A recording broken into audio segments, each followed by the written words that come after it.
Hey, good morning, everybody. It's Psychic Hunter David. Well, it is Saturday morning, and of course, I feel like I'm in LA. Except there's no orange trees, or olive trees, or avocado as you say in Espanol. But it's a beautiful day. Holy shit, it's beautiful. It's a bit sticky, those sticky days. And I got to make this tight because it's got to be under 3 minutes. So behind me and here on my graph, we've talked about a lot of the different things here. The Mercury in Leo, the Mars in Virgo. By the way, the Mercury in Leo is going to slow down to retrograde. I'm not really worried either. There's a lot of astrologers talk about it. But to be really honest with you, I'm not really overly worried. Remember, the sun and the moon station, they don't go retrograde.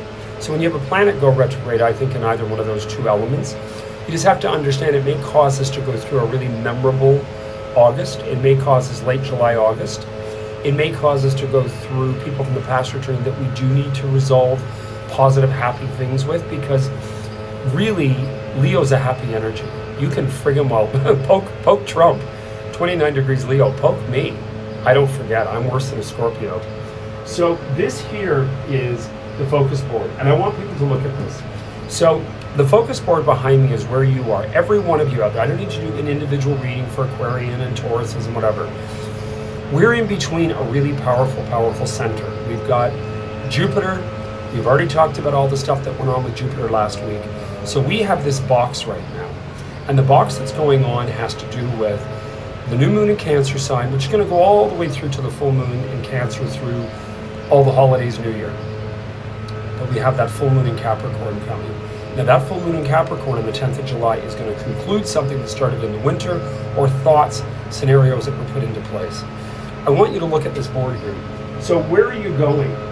I want you to ask yourself that. Why? Why? Like, what the hell's the story? Money? Great.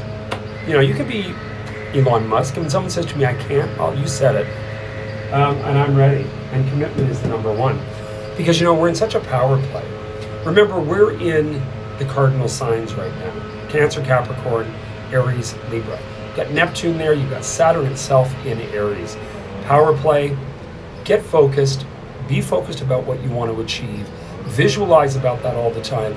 And the other thing realize too is that sometimes, one of the gals I know that are becoming really great friends with mentioned to me yesterday, sometimes these things come up that are old things that have held us back, freak us out a bit. This is coming up right now because it's sort of saying, wait a minute, why are you holding yourself back, sabotaging, say, your audition, because somebody's going to be at that audition that you don't want to run into. There's a lot of truth to that. What's going on here? What is Neptune and Saturn doing in Taurus?